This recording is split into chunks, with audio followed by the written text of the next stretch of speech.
Welcome back to the 2 Months Podcast presented by Shadified Salon and Barbershop here in Edmonton. They got 3 locations. And so tell them that the 2 Months Podcast sent you. They got a location on the north end, they got one downtown, and they got one in Ellerslie. So go check them out. They are the official barber of the Edmonton Oilers. And I'm your host, Joshua Marshall. And we have a nice guest sitting here waiting for us. This is his third visit with us. We have Rae Croteau back with us. Rae, how's it going? I'm good. I'm good. Thanks for having me back on. No worries, no worries. How was the day? How was the day of grinding out there and the fun weather that we're almost going to be getting here? How's that going for you? Yeah, it was good. I left home a couple days ago and we're, +5, no snow, kind of a nice late fall day, and then drove up to Rainbow Lake for some work here and woke up to 8 inches of snow and -20. So it was like I was teleported to another planet, but uh, Yeah, uh, winter's here, so it is what it is. I just carry on with life. yeah. The next 6 to 7 months or maybe 8 months is what it is. But yeah, we'll see how it goes for sure. And hear you on that. The work front, we're working outside too out in Fort Saskatchewan, so it's a bit of a.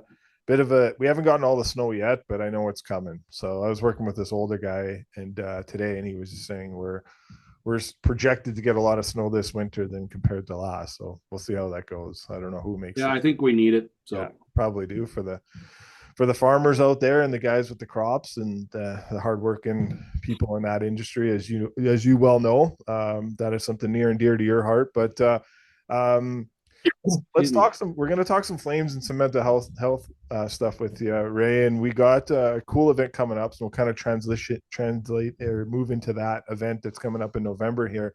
But and get your thoughts on the mental health side of things and where things are at and where education can be go. But we're about to see Michael Backlund play his 1,000th game in the NHL tonight, all with the Calgary Flames. Pretty special to see that, and he is the captain, and he's a friend of our podcast. I don't know in your travels. I know you got to meet some players through meeting with Glenn Cross and other guys. I don't know if Bax is one of the guys you got to meet yet, but talk about his career to date and what he's been able to do maybe when we first came in, we didn't think he was going to get to 1,000 games, but he sure enough showed to be one heck of a hockey player and a person off the ice too. Yeah, absolutely. He's dedicated, right? And yeah, I've being friends with Curtis Glencross and that, I watched him basically get into the league and get started, and then becoming a Flames fan, after that. And um, I think he's a true blue collar Flame right from the ground up. And he definitely, the first 3 4 years it was kind of shaky back and forth, and then he kind of seemed to find his groove. And then the last 3 years has been, he's the backbone, I guess, of the team. And you look at the people that he's gotten to play with since he's been at the Flames, and there's some generational players that are pretty impressive to be in beside, right? So solid dude. Never got to meet him, but it's easy to build around him, and hopefully he can finish his career off as a Flame. Yeah, we'll have to get you introduced to him this year. We'll figure something like that out. I know you'll be busy this winter, but when you got some off time and I'll be around, we'll maybe have to line that up because this is a guy that you'll definitely get along with. He's a salt of the earth person as you would see on TV and the rapport he has, and I think he works with I think it's like 6 charities, Rae. It's quite the remarkable how he kind of balances that with 2 kids and being Yeah. captain of the Flames and stuff like that. So it is pretty interesting. It was the first time in all my years knowing him, he actually had to send me a text and tell me to ease off on like requests that I might have for him just because it's overwhelming. So it's like so yeah, you kind of I think that it's amazing what these guys take on a daily basis, especially being the captain of a Canadian franchise too. But they're rolling right now. I know they kind of lost 3 in a row and hasn't been what we wanted to see. And their last game was probably the worst outing that they probably had all year. We'll see how they bounce back tonight, but they're getting some guys back in. Tyson Berry's going to go back in the lineup. Sam Honzik's going to get back in the lineup. So they're getting some depth there. They sent Klapka down to the minors. They sent Corrado down to the minors. So I wonder where you're kind of at on the depth that they have, but where the season is for now. Like, or are you surprised, or did you kind of see this coming with this kind of workmanship kind of team that bet against us? We're going to prove you wrong. Yeah, I'm a huge underdog fan, and I love when GMs shake up teams and you know basically restart and put a brand on it, right? So honestly, I didn't see the start coming, but I think coming out of training camp when the foundation is there and the consistency from just getting through training camp was set up, it obviously paid off, and then they just kind of run into a couple real good teams there that they're just good hockey teams, right? So they're still missing a couple key guys, or else the key guys that they got in Yeah, the last couple of years aren't the guy I want to say. Like they're not the McDavid or maybe they've had a big year, and Huberto's kind of looked like a little bit of a bounce back and looks good, but I don't think he's the guy. Like maybe caught him on a good year and in Florida, and then they brought him over thinking like he found his way. And um, but foundation wise and as a group, the leadership I think is there. And trading away a really good goalie is tough, but I admire the cap space, and I admire the picks and the process of legitimately trying to rebuild, but yet be competitive like they are. So it's I think it's going to be a good story. yeah. It definitely can move into one of the greatest stories that we could see this season if they kind of keep this up. Like, I know at some point here they've been rotating the goaltenders back and forth. One starts, the other starts. So that's going to somewhat change. I think next month that they're going to start giving one of the guys some runway here to see what he can do with it, and so I'll kind of free things up and open things up, and be better for the organization to kind of Yeah, see and I what they think have. it's super natural to take that approach when you Yep, don't have the bona fide starter. So you correct. just roll with the heat, and when the guys need a break, you switch, and then that second guy is usually on fire, ready to go, and eager to get in and prove himself. So I actually don't mind the combination, and I'm a Wolf fan, even though he's real small, he's super talented, and then Vladar, he's a big dude, and he should be better than what he is, and should be that guy that could fill the crease full time. But um, I think just let it play out and let him battle. I like the battle and the competition internally, right? Yeah, and that's the biggest thing is that competition, and I think the internal competition makes it better for the organization, and the players going forward. It makes the product on the ice really good too. So, um, what's your thoughts on the coaching staff here? Ryan Huska, they had just added Brad Larson. He was with the Blue Jackets for a few years, as a head coach, and he's the associate coach. So they've added some new coaches in. Mark Savard left last year. He's with the Leafs, but I'm pretty impressed by what they're able to do with what they have. I like the system, I like the culture that they're doing with everything they have, and it seems like it's a very fair opportunity that you're going to call young guys up and you're going to play them if they're good, and if they're not, they're going to have to sit and learn and then try to get back in the lineup when they can. But where are you at with the leeway, the coaching staff, and kind of what they've been able to do? I don't really know much about either of them. Yeah, I think Savard leaving was kind of a good thing. He maybe tried to complicate things and change the game a little bit, and yeah, just from what I was hearing last year. And but Huska, like, you're learning the person and the personality and his approach to things just through his interviews and how he talks. I think he's a guy that's going to stick around with the Flames for years. Um, the smarts and the ability to deal with the new generation of player and how to whip and spur, but not actually have to whip and spur on the guys and get that heart and that play out of them. So and as for the assistant coach, I'm not super familiar. So yeah. um, No worries. Yeah, I kind of wonder, bringing a guy like that in. I think in a way it kind of benefits, someone that's been a head coach before and coming in and then learning, to his ego checks his ego at the door, comes in as an associate coach, but can still offer that experience that he had from another organization. I think that's somewhat beneficial in some aspects, and They got I think it's Lambert on the back end for running the D coach. They got Cale McLean up front running the forward in the power play. So it's a good mixture, it seems like. And like you said, like Conroy's been around this organization for a long time. He played for the organization. He's been an assistant general manager for 9 years. Now he's 2 years in his second year into being a general manager. I think what he's done is good. And yeah, he didn't inherit. He inherited Huberdeau. He was a part of the regime that brought him over, but he wasn't the. It's usually the GM that makes that decision. It's not going to be an assistant GM. So, they got to kind of work with it. But you're right. It's maybe it's not kind of what it's all been there with Huberdeau, and he has bounced back. So that's somewhat of a good thing.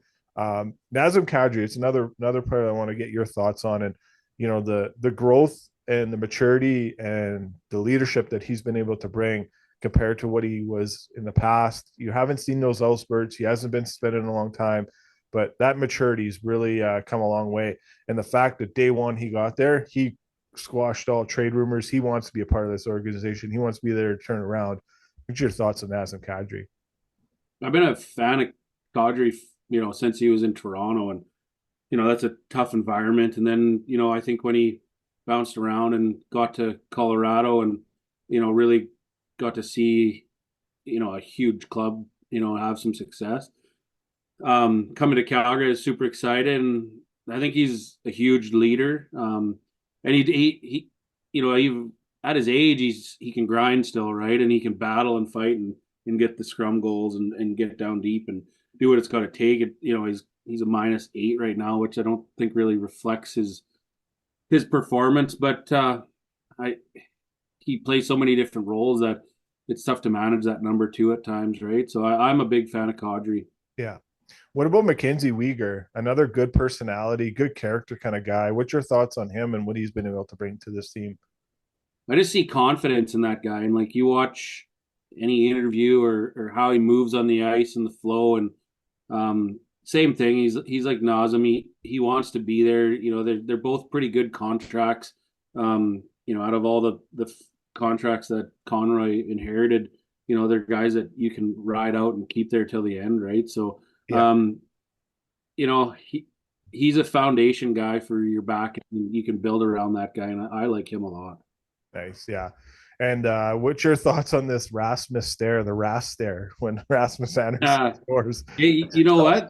He's leading the team in points, so just keep rolling. And Yeah, you I can't change think, it up now, right? yeah, and it's engaging, right? So the fan or whoever he's doing it to, or that section, you know Yeah. what I mean? They're eating it up, right? So um, the guy's skilled Oh and yeah. has a little bit of term yet with the Flames, and is worth a lot. So if they decide that, hey, we're going to move you or you're going to stick around, whichever way, I think he's worth it.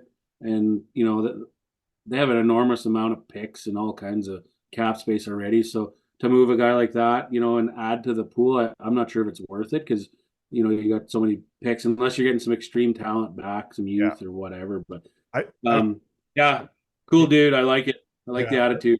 I like it too, man. It's like you kind of as a fan, like you go to the games to watch these players. Now when you go watch a Flames game, you got something to watch for. Like, is he going to score tonight? And if he's going to score, am I going to be that fan in that first few rows that he stares down? Like, you're kind of looking for that engagement, Yeah. right? So as long as it doesn't get too personal, but it seems like all the ones they've had have Uh, gone pretty good, and the fans are laughing and all that. So I think it's all in good fun. It's all how to grow the game, man. I think it's just another Yeah, and way.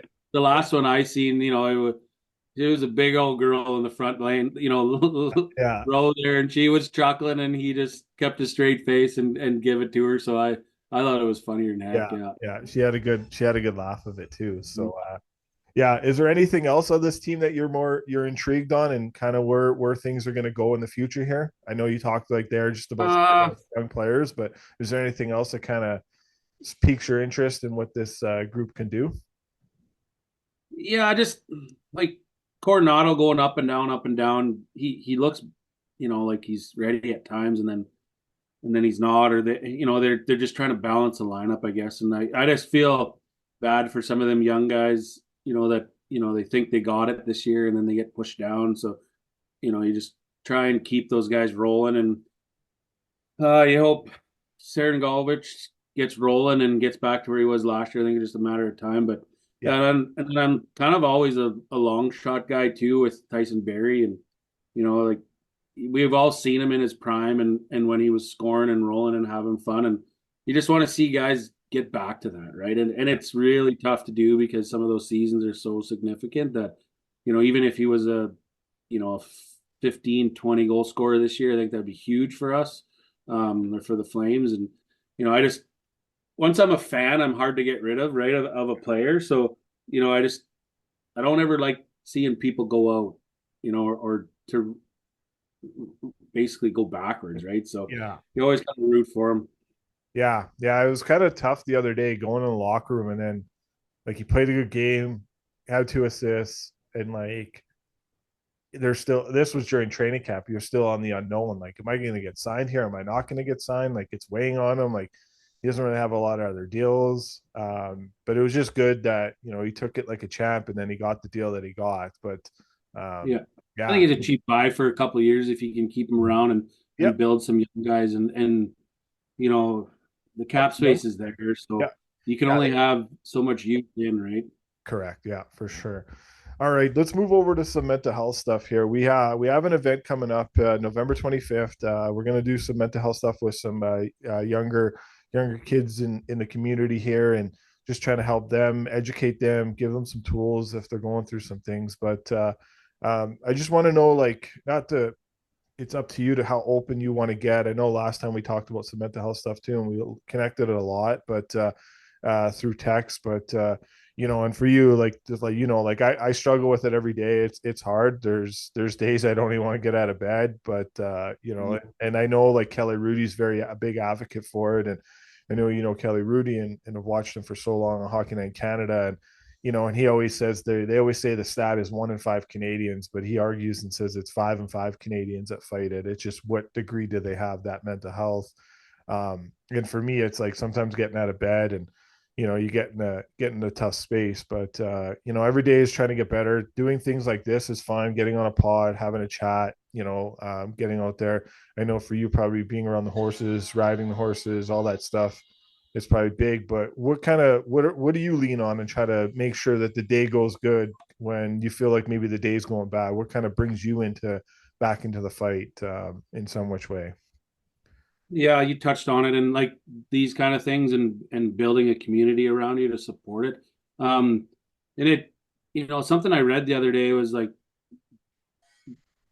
making things that you hate, doing good at things that you hate doing. And me, there's certain things at work that, everybody annoys everybody, but you get down in the trench like today and we're exposing a pipeline and you're down there mucking with the boys, right? So you're just, shoveling, trying to do a safe job. And just, I've really challenged myself with those things in the last year, and, just push myself and to sweat it out. And, I've learned, like many, that some exercise and some fitness and really goes a long ways, and having that community to talk to, and basically not just getting stuck in your own head, because the thoughts can swirl, and you dig yourself a hole, and it could be somebody else's perspective or the smallest thing that helps you, resonates with you, or brings you back to the top where you can breathe again, right? So um you know everybody deals with mental health. I don't care who you are. You could be the richest guy in the world, or the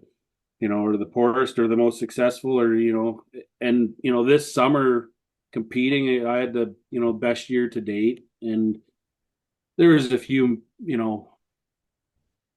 kind of screw ups along the way that I'd always take back, like any team, or or player, or people that are trying to perform. But it wore on me this summer, because we led the season for I want to say 70% of the time, and we battled, and you're just trying to get to the end and win it, and we ended up finishing third out of 36 guys, and you I was disappointed, but you got to take the little the little wins, and show that you had your best year to date, and there's a lot of things to learn from it and how to improve. And but at the end of the year, I was exhausted mentally, and give it all I had, and then I think that helps me build for next year to you know increase the fuel tank, and know what I'm up against, and know when I can use a little extra or exert a little extra here and there, right? So, and it's every day. You never quit learning, you never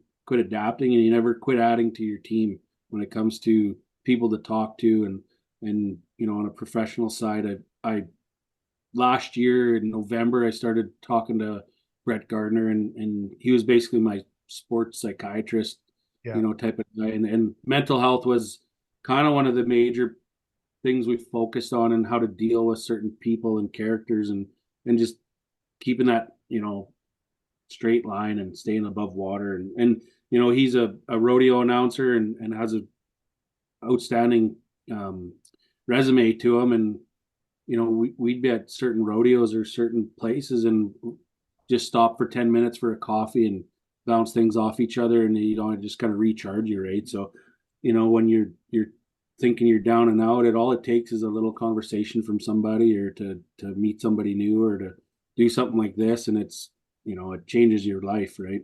Yeah, just gives you a different perspective. And it's kind of cool because like, and I think, and I know you'd be proud of this, but you did retire and you came back, and look at what you've done since you've come back. And you're holding that name and that wagon with the utmost respect. It carries a lot of respect. It carries a lot of character and dignity, and and the compassion to it, and the passion and the poise that it has. And I know, yes, you, for 70% of the year you were leading, and it wasn't somewhat the outcome you want, but in some much way it was, because next year is going to be even better for you, because it's another year of experience for the horses that you're going to have. But not only for you growing, but do you ever look back in a way of, like, especially lately, that hey, I retired and I came back, and I was one of the biggest guys out here now this year. And and you've had such a big name, and the history with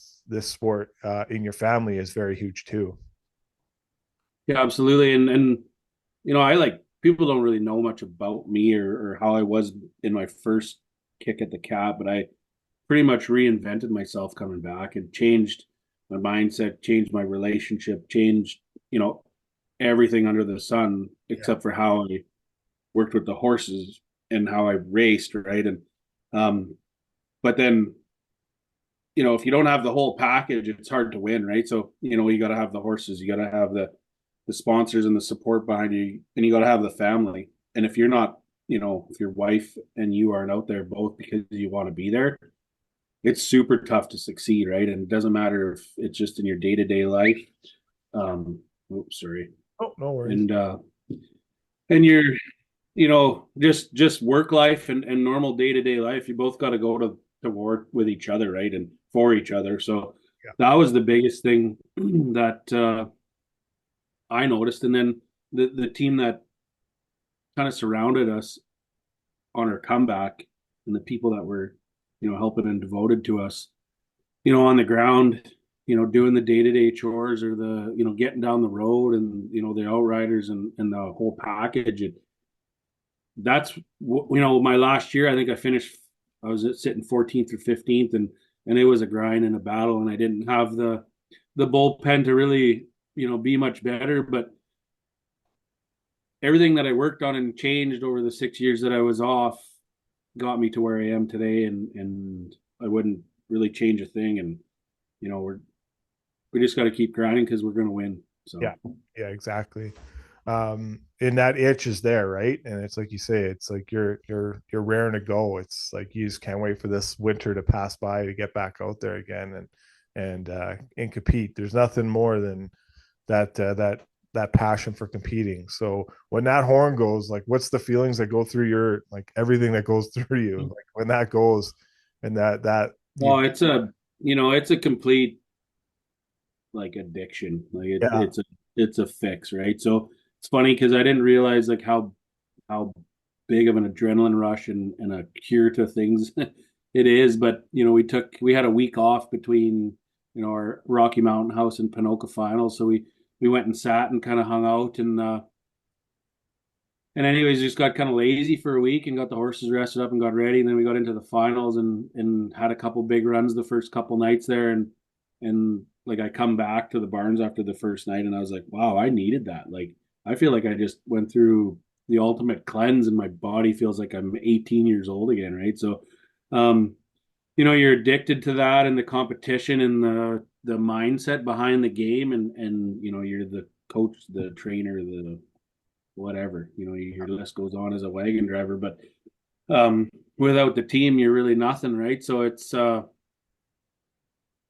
something that you just kind of fuels your life, and it burns you out, and there's a thing called adrenal fatigue, and a lot of pro athletes and sports people go through it because everything they're trying to do they perform when their adrenaline's pumping, right? And you watch hockey players and people that are fans are mad because this player's not producing or this guy's not putting out and not achieving what they think is is par, right? And I've experienced it, and I can see it on the other side, right? And my perspective of the guys that are having a hard time or need a break or need some rest, and it depletes you, right? When you live off that adrenaline for 6 months straight, and but it's part of the mindset and training your your brain to control your body and your brain to push you and your brain to keep you going, Yeah. because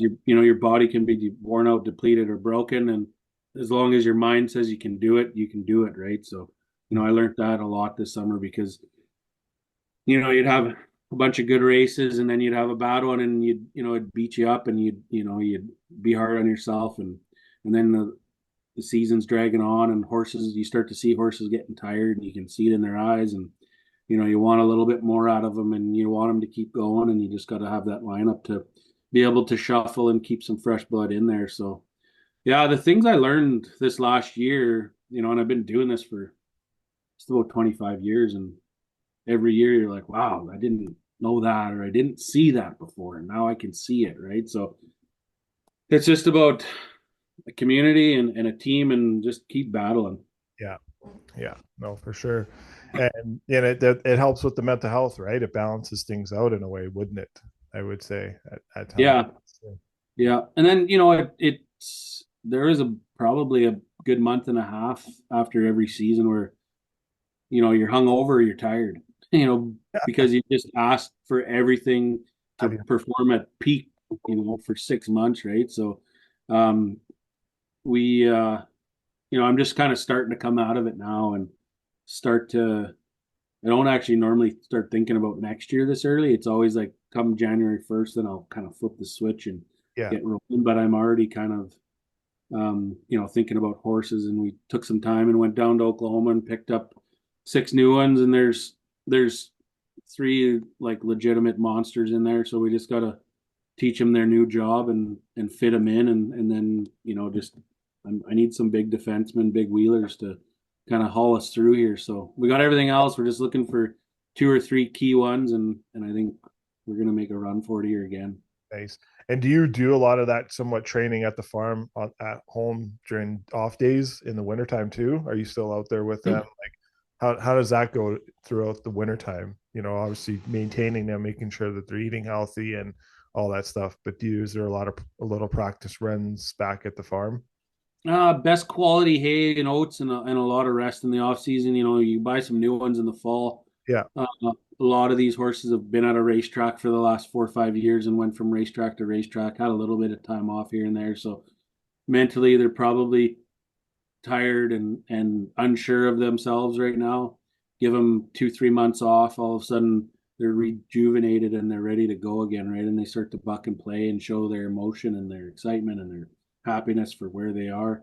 Last year we were fortunate with pretty easy winter. So Christmas Day I was like hooking horses, and we had to wait to open presents because I was out doing chores and messing with my horses, and Yeah. my wife shook her head at me, but um, anyway, yeah, you take advantage of the days where there's some good weather, but typically we don't get too much done until the spring, because I don't like pushing new horses too much when I first get them, because if they're tired, sore, or just not aren't happy being a horse at the time when we first get them, I want them to learn their new job when they're feeling good, and when they're, rested and they're excited, so that they adapt to it, right? It's, I think if a horse is tired or sore or just kind of grumpy, um, when you try to teach them something new, they're just kind of not into it, right? So Yeah. I try to give them that time till spring. But last year we did really see the benefit of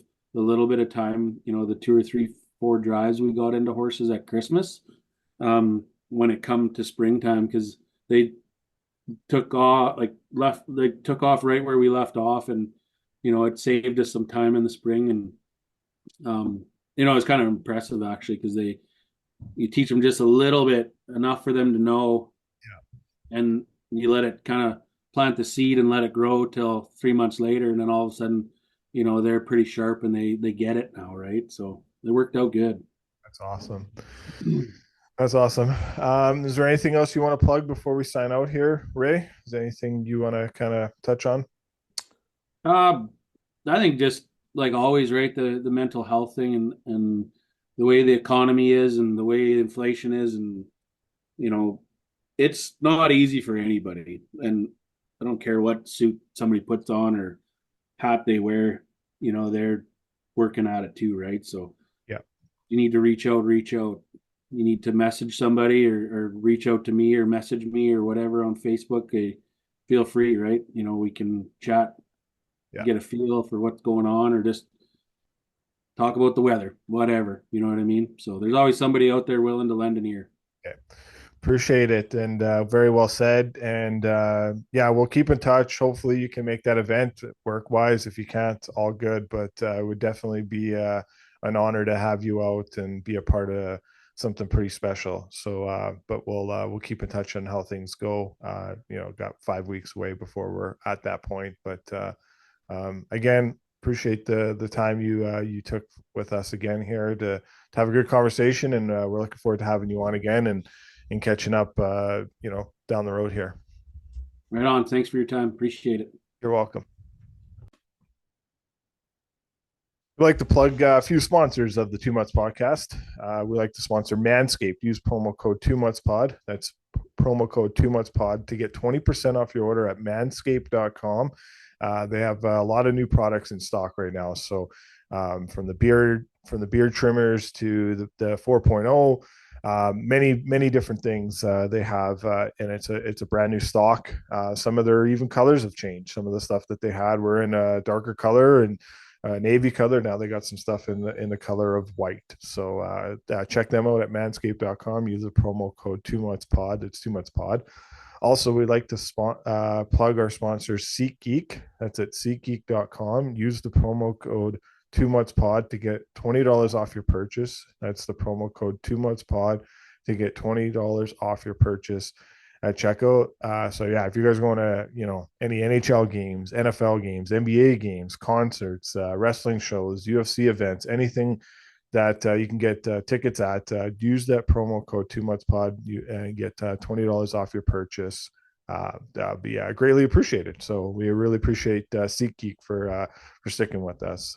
And also Sheena Boychuk Realty. Sheena Boychuk Realty by Design, your design approach to real estate. Check Sheena Boychuk out at sheenaboychuk.com and tell her the 2 Months Podcast sent you. If you guys are looking at selling your house or anything, you guys are looking at buying a property, buying a house, check her out. If you're looking at getting into the rental game and you want to buy some property and you want to rent some places, check Sheena out at sheenaboychuk.com. That's Realty by Design, your design approach to real estate. And yeah, like we said at the top, we have Shadified sponsoring us. So huge appreciation to Shadi and his team there. They've joined us since day one of this podcast. Is episode 280, and they've been a part of us since episode 1. So greatly appreciate them. And if you guys are watching us on YouTube, hit that like button at the bottom and subscribe. That'd be awesome. And we have a guest in the waiting. We have David Staples from the Cult of Hockey. This is the first time we've had David on our podcast. We're looking forward to that interview. We're going to get to that right now. Mets fans, our next guest is joining us for the first time on the 2 Months Podcast. He is from the Cult of Hockey. You find him on Oilers Now too. He does a weekly hit with Bob Stauffer on Wednesdays. We have David Staples. David, how's it going? Fantastic. That's perfect. That's perfect. How are things going? I know it's in Oilerland, it's pretty crazy right now. I'm seeing a lot of messages, and especially after the Leafs just made a trade to get a friend of ours, actually Matt Benning, to the Toronto Maple Leafs. A lot of Oiler fans are kind of wondering. Oh, what did they give up? I didn't see that yet. Yeah, yeah. So Timothy Liljegren went the Okay. other way, and the Leafs got the Oilers' third round pick, and they got another pick too. So the Leafs got two picks and Matt Benning. So Liljegren is in year one of 2 year of a 2 year contract at 3 million, and Matt is in year three of a 4 year deal with 1.25 left in his contract. So a bit of a right shot defenseman for a right shot defenseman trade, and then just a couple of draft picks intermingled into that. I guess since we're talking about that, I'm a Leaf fan, so I like it, and I know Matt Benning, so I even like it even more. But what do you think of that trade and a 25-year-old defenseman versus a 30-year-old defenseman? Well, Matt Benning had a huge group of fans, like fanatic. Like every Oilers player has like f factions of fans who love them, and then other factions who hate them.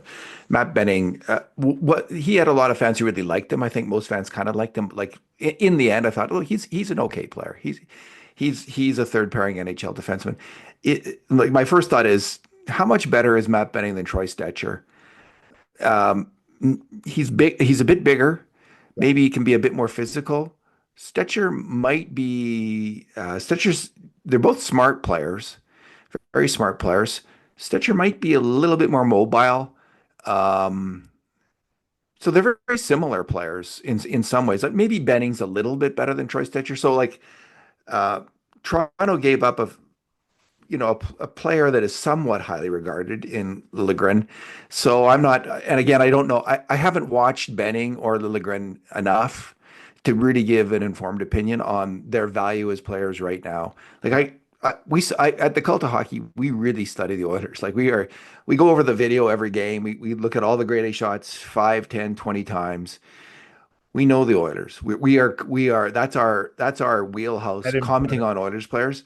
But man, we don't do that work on other teams. Yeah, And I don't believe that the current statistics that are out there, whatever statistics are publicly available, are that effective in describing the games and the true value of hockey players. So whatever statistics people are using for Benning and Liljegren, and I know people really believe in these statistics. yeah, I'm skeptical in terms of having a credible opinion on whether they should actually be traded for or not. Like you can get so far with statistical analysis, but only so far. correct. And to really have a strong opinion, you need to watch those players intently, take careful notes for 20, 30 games. And if you're not doing that, I don't put any weight in your opinion on the player. Yeah.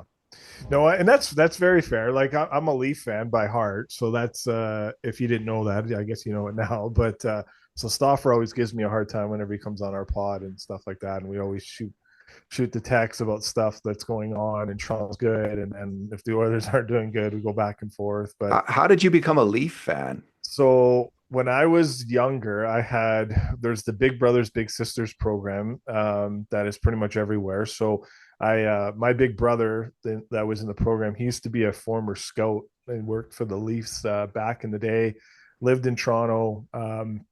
So he was just a big Leaf fan. So I think it was just around that time, and he was done that he moved over here to Edmonton and kind of just did a different career path.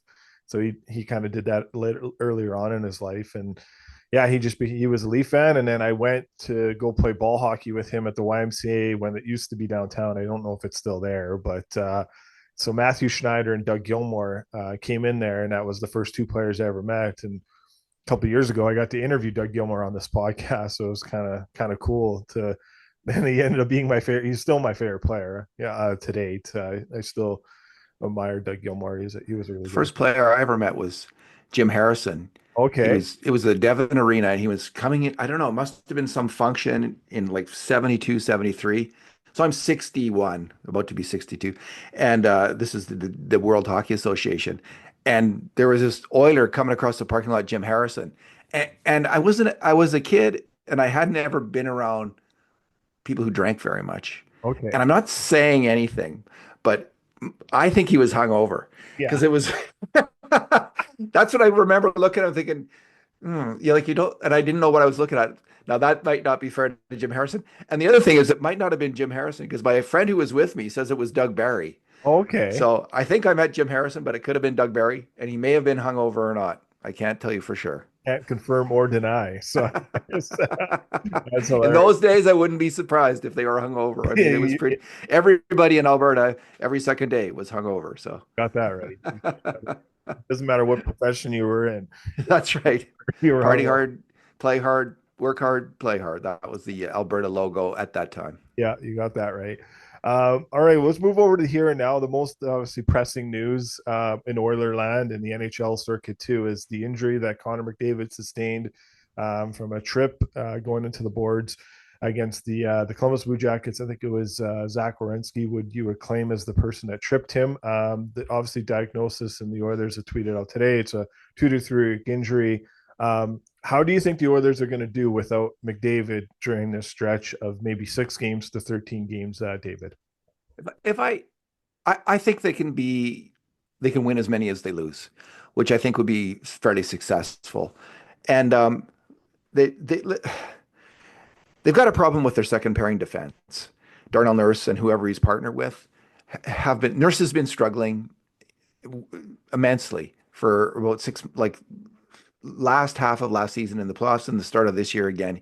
He's been struggling, and so they got to. But I think their top pairing is excellent, Bouchard and Ekholm, and I think their third pairing, Kulak and Emerson, are actually really, really solid as well. So I'm not worried, but they got a problem there. Their goaltending has been iffy, but their forward lines, there's a lot of talent there, and there's a lot of I think players who can crank it up to another level when they need to, and I think that need to crank it up is just hit maximum.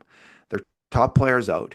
You know, Leon Draisaitl won the MVP award based on the strength of his play in the 6 games McDavid was out in 2019-20.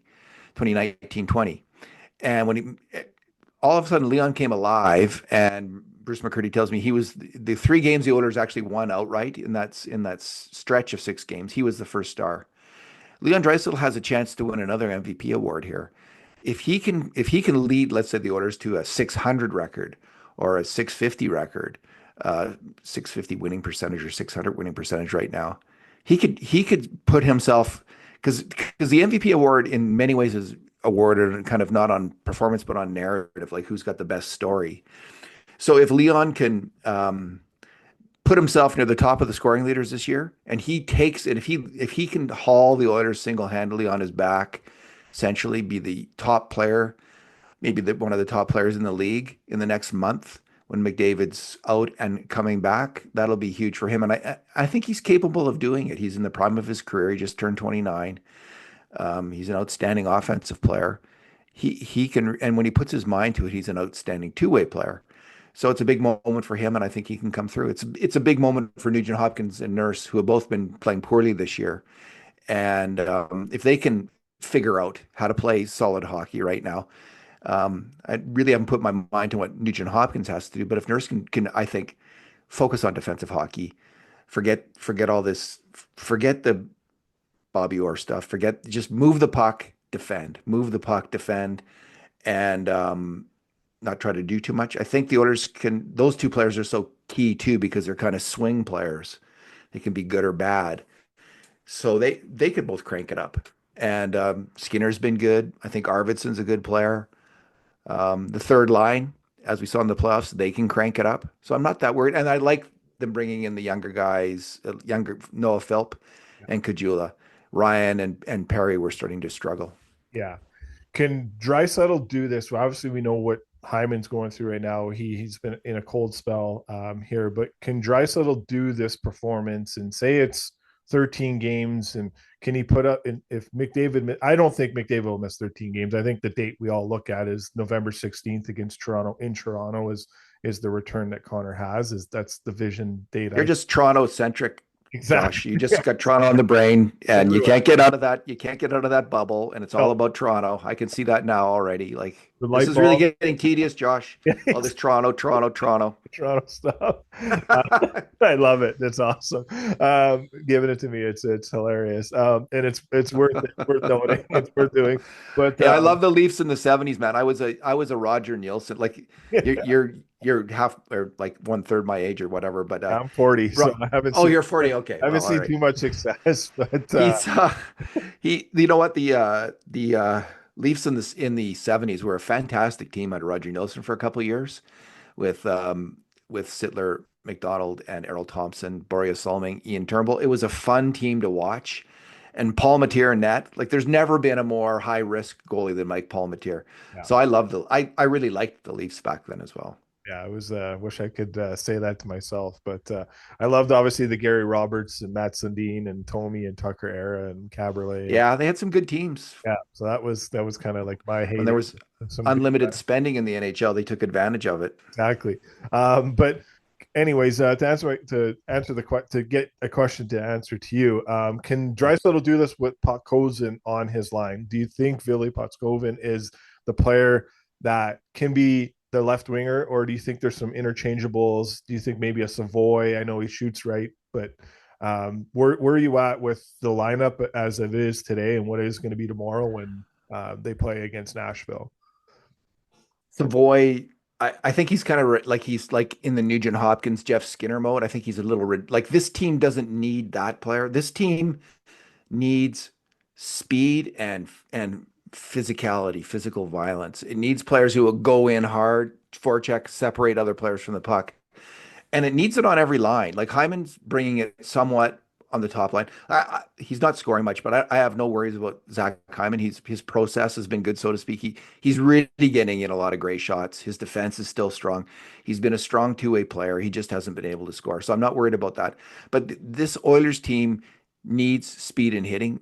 Vasily Podkolzin provides that, and I've actually been pretty impressed with him. I think he's doing a really good job, and he earned that promotion before McDavid got hurt to the second. He earned that promotion to Draisaitl and Arvidsson. It works. You don't need everybody to carry the puck. Leon Draisaitl monopolizes the puck. He needs the puck. He should have the puck. Arvidsson is a good player then for him to work with the puck. For someone else like to have that role of back checking hard, forechecking hard, going to the net hard, it can make a lot of sense when you have two players. Now, Arvidsson and Draisaitl haven't scored a lot yet. That's the problem.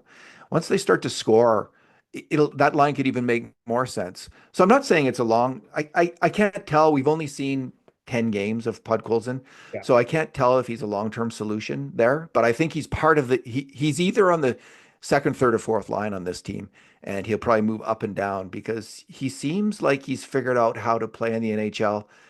He's got to skate and he's got to hit, and he's doing both. And he can also make the odd play. I've liked him.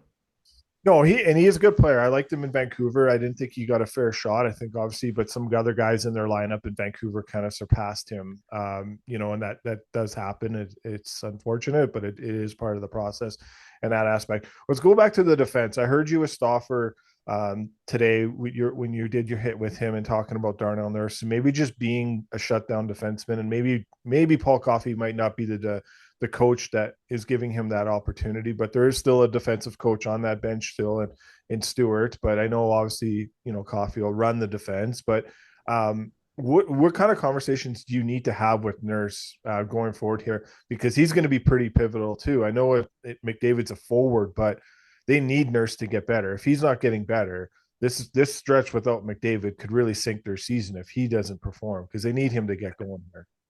It's so when Paul Coffey took over, the defense as a group improved significantly. Like there was a measurable, statistically significant improvement in the grade A shots they were helping to create and the grade A shots they were denying. Like this group got better. Evan Bouchard and Ekholm took off as players. Cody Ceci trended up a little bit. Philip Broberg took off in the playoffs to the extent that another team really wanted him badly. DeHarnay was a little bit better. Kulak was better. So every other player either was the same, maybe a little bit better, or really a lot better. Kulak, Bouchard, and Ekholm being in that camp. The only player who got worse under Paul Coffey was Darnell Nurse, and he entered into the biggest tailspin of his career, which he's not yet out of. So it's interesting. What I sense from Coffey, like from what he says in his public statements, is he really stresses making a play with the puck, building up the confidence of his players, pushing them to be confident with the puck, pushing them to be playmakers, not to give it away. And I think that might be the wrong, it seems to be the wrong message for Nurse, and I'm not exactly sure why. He has a tendency he's always had a tendency to carry the puck too much instead of pass the puck enough. And earlier in his career, we saw him repeatedly rush into the offensive zone and either take a weak shot on net or drive the puck into the corner and lose it in the corner. It was like repeated plays. He just seems to lack that offensive ability in the last 30 feet around the net to make a really good play around the net. He just lacks that amount of finesse. He's never going to have it.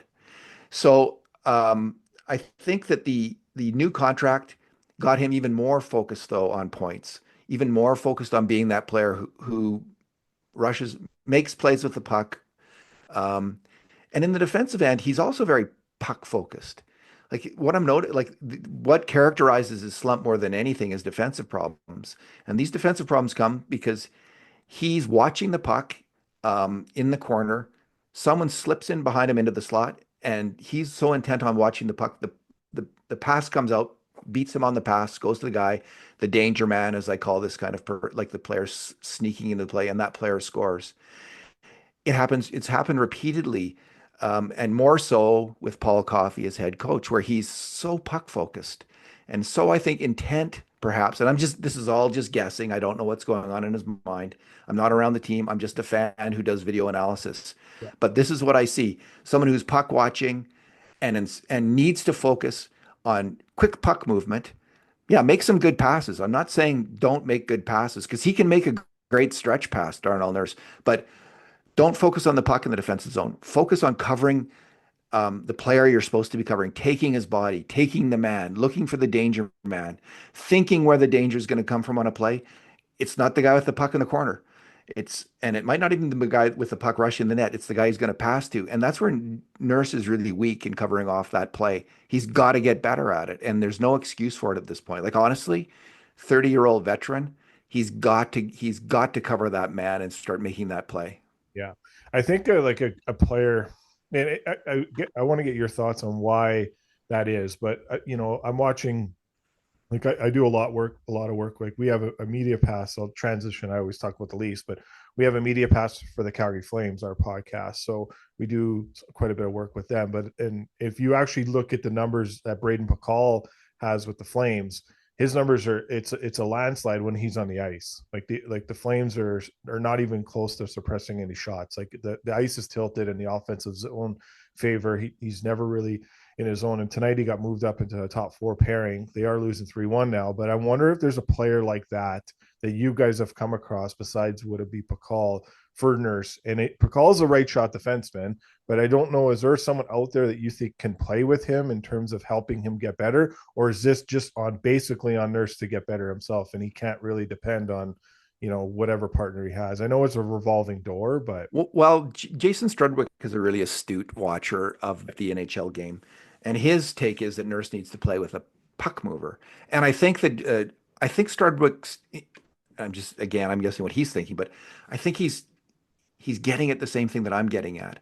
If you put the pressure on Darnell Nurse to be the puck mover, if you want him to be the primary puck mover, you are not using his strengths, and in fact, you're distracting him from what his real strengths are. His strength has got to be battling in one-on-one battles for the puck, winning those battles, controlling the puck, moving the puck. And if he was to play with a really good puck moving defenseman, I think he did best in the playoffs when he was with Philip Broberg, who's a good puck moving defenseman. I think he would be really good with Brett Kulak. yeah. I think on the Oilers, um, and they were going to ask the rookie Broberg to play on his offside. They can certainly ask one of these two veterans for the team. You are Kulak, Nurse. You're the 3-4 defenseman on this team. We need you on the second pairing. we're going to have to put you together. One of you is going to have to commit to play that other side and see if you can figure it out. I think it should be Nurse. Kulak's excelling on the left side. Nurse isn't excelling on the left side. So have Darnell make the switch. Maybe the change will work for him.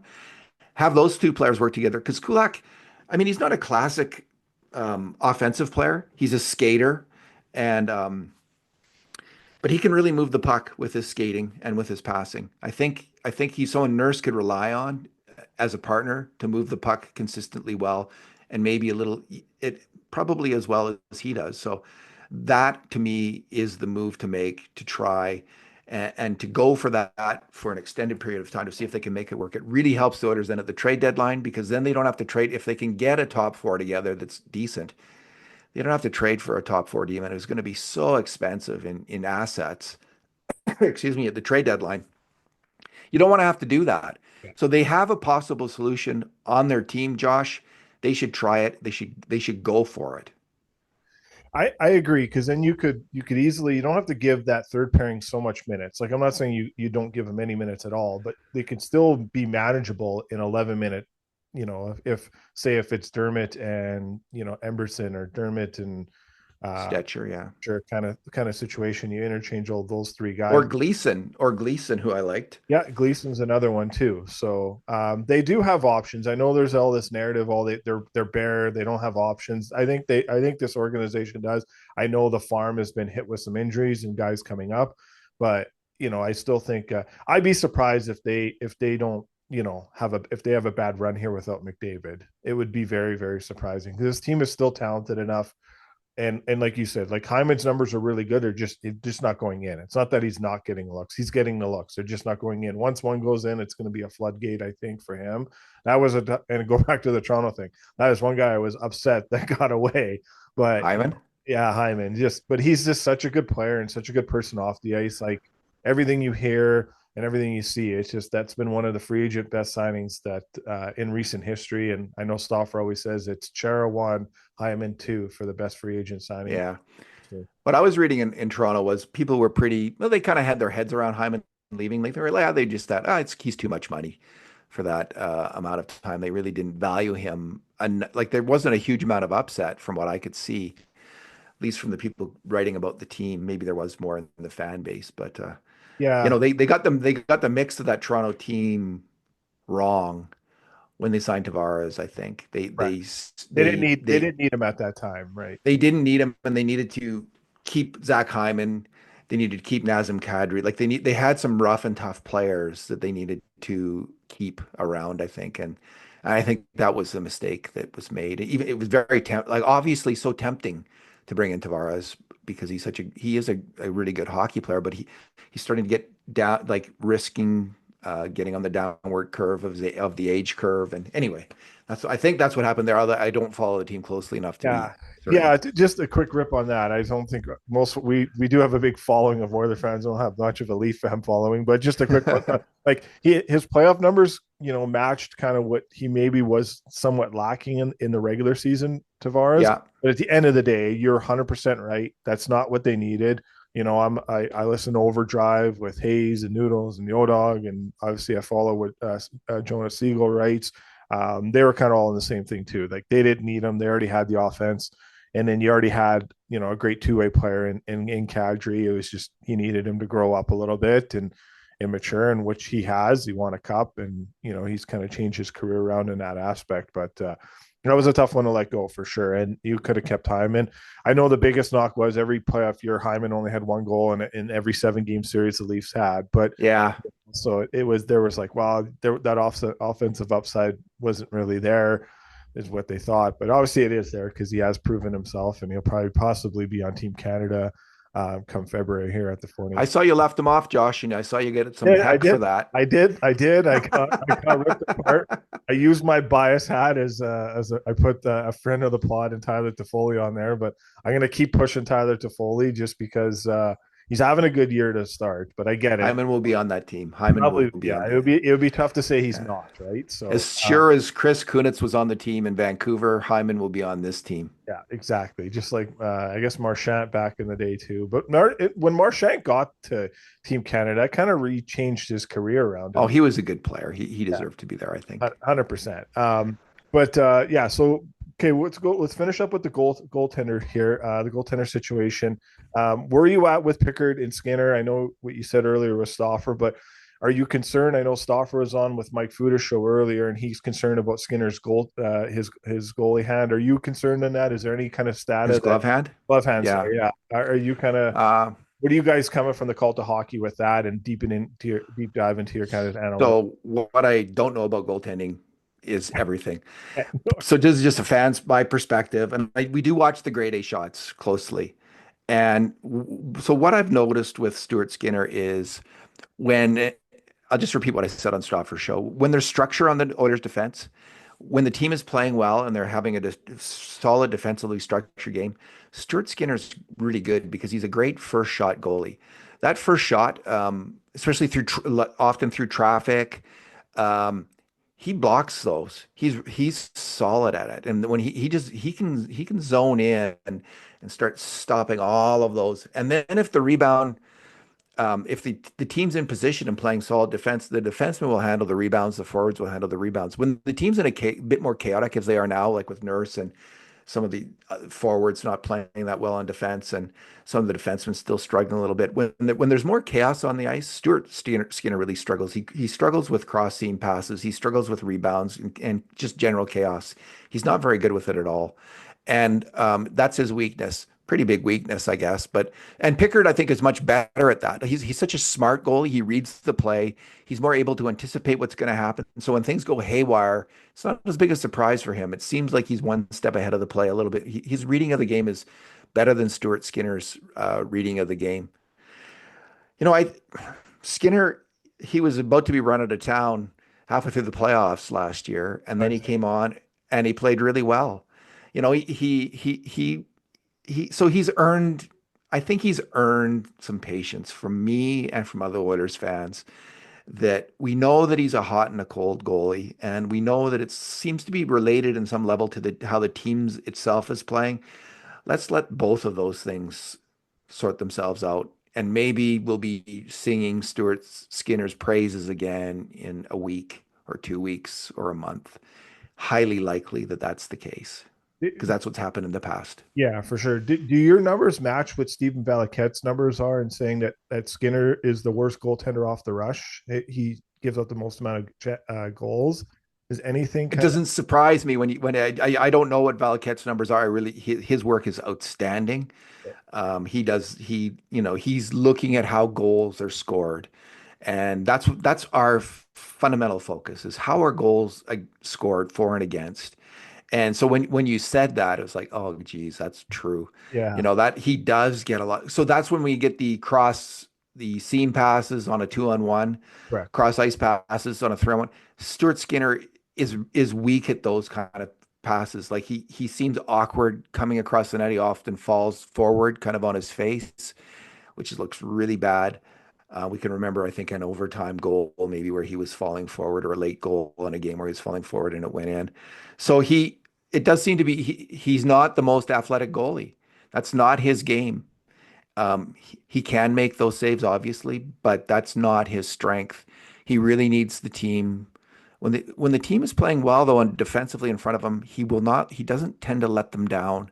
He tends to uh, get solid. As the team gets solid, he gets more solid. Then the team gets more solid. Then he gets more solid. There seems to be an upward cycle and a downward cycle, and it's not just involving Skinner. It's involving the whole structure of the team's defense. Yeah. All right. Well, I got one more. No, I think you're very well pointed there. One more. I think it's a fan. You probably had chats with him, Carmen Gill, KJ. Yeah, He messaged. I just want to kind of get a question that he asked me and get you to answer it. Is, we're seeing some other trades. Obviously, Utah made a trade. The Leafs made a trade. Sharks made a trade for defensemen.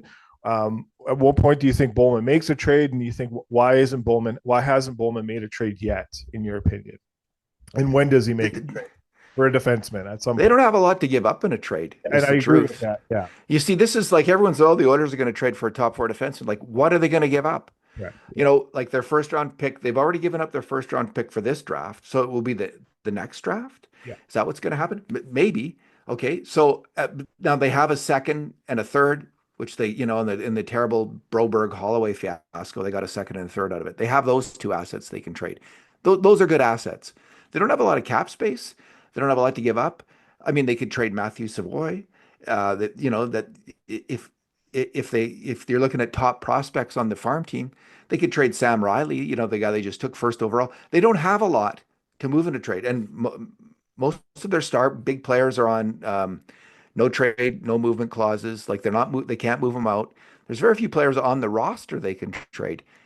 It will be very difficult for the Oilers Make a move. to bring in a top four defenseman this year, I think. And they might be able to figure out a way to do it, but good luck with that. So I'm not, everyone's confident they're going to make a trade at the deadline for a big player. Like they couldn't get a right shot defenseman last year. That was their big goal at the deadline. They couldn't do it. There wasn't many available. Mhm. Now that's why I think it's so imperative. Go with Kulak and Nurse. See if you can solve this internally. And then if you can, then you're in a much better position because you can either trade, you could get a third pairing defenseman quite easily, I think. And you could get maybe a fourth line hitter energy player quite easily. But those are going to be the trades, and they're I don't getting a second pairing defenseman. I don't see the assets. Maybe I'm incorrect, but I don't see it. And I'm surprised that they wouldn't go with it longer because I think they started the Penguins game with that. I think they went Ekholm Kulak Bouchard Nurse. and they went Kulak Nurse for the second shift, and then they went to it a little bit later on in the game. But it kind of set the tone for the game in that aspect, like because they went Ekholm Bouchard and then Kulak Nurse, and they went back to Ekholm Bouchard, and then they went Nurse and Stetcher. So going into a rotation, so the fourth shift of the game, Nurse ended up getting back out there with Stetcher. But I was surprised that they stayed. And there were parts of the game, especially some offensive zone faceoffs.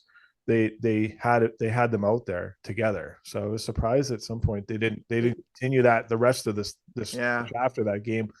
I know they won 4-0, and just like Jason Strudwick said, maybe the Oilers alumni team could have beat the Penguins team that night too. So it was kind of an interesting comment. But yeah, anything else you want to plug, David? I don't know if there's anything else we can go into, but you guys have a podcast tomorrow night to debrief the game, and Yeah. um, After every game, we do the Cult of Hockey podcast, and you we've guys been have doing it since about 2016 now. So been a a lot while. of podcasts. So that is with you and Bruce McCurdy. Does Kurt Levins help you guys out too? Is he a part of your guys' team Kurt as well? Yeah. Kurt does. He comes on the podcast now and then, but his main job is he writes a Nine Things column on Sunday at the Cult of Hockey, which is online, and it's super popular because Kurt has good sources and he's got a really good hockey mind. So He is really good. I know Stauffer talks him up very highly. So all right, David. Well, enjoy the rest of the week. Enjoy this stretch. Enjoy the game tomorrow night. I'll be looking forward to kind of hearing your guys' thoughts and see if it's a big win in Nashville. And all the best to you. And thanks for jumping on our pod. It's we really appreciate it here. my pleasure, Josh. Perfect. Take care.